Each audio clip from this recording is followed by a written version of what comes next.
So this clip is from this weekend service with my church, Pastor Ed Newton, bringing it as always. This is him ending the message, so he's just kind of like nutshelling everything.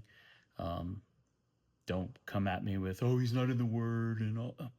He was in the Word the entire time. He just kind of summed up the message beautifully with this little illustration. So, thought I would share it with you guys. Found it very moving. Tell me what you guys think. Paul and Sarah Lowe are names that you don't know. They were friends of ours in Memphis, and they still live in Memphis. They had a son named Stephen Lowe. Stephen Lowe was 18 years old when he was tragically killed in an automobile accident on Christmas Eve. He was their only son, only child. Sarah Lowe was a nurse at our local hospital.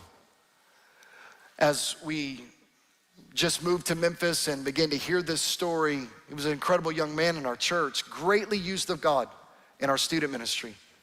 But Stephen, much like many of you, including myself, organ donors on the back of our driver's license. And his body and the organs as a healthy young man blessed a lot of people.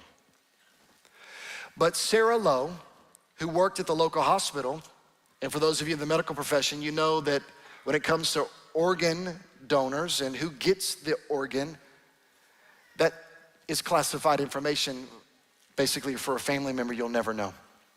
But it just so providentially and sovereignly came about that Sarah, in her line of work, was able to see some records that a man received a heart transplant, 18-year-old young man, and she began to do a little bit more research, and she found out that this man that she was helping had the heart of her son living inside of him. So one particular day, true story, Sarah said, "Sir, I work here at the hospital and I'm not really supposed to do this. But, oh God." She goes, my life has been wrecked. My son died. He was 18 years old. And was an organ donor. And I know that my son's heart is living inside of you. He starts weeping. He goes, "Ma'am, I'm so sorry.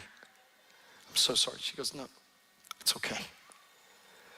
He says this, "I would not be alive today if it wasn't for your son's heart living inside of me."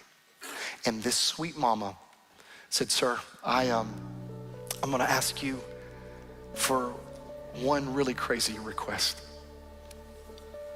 He's like, "Anything."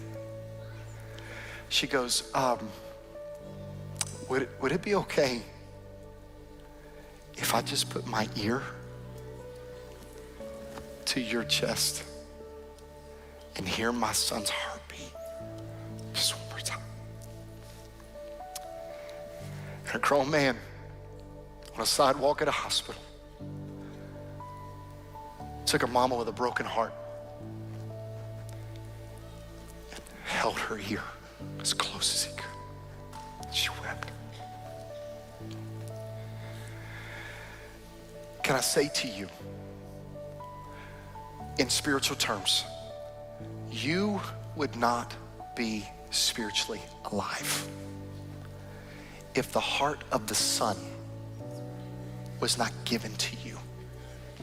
And sometimes you just got to get silent and quiet and hear the heartbeat of Jesus inside of you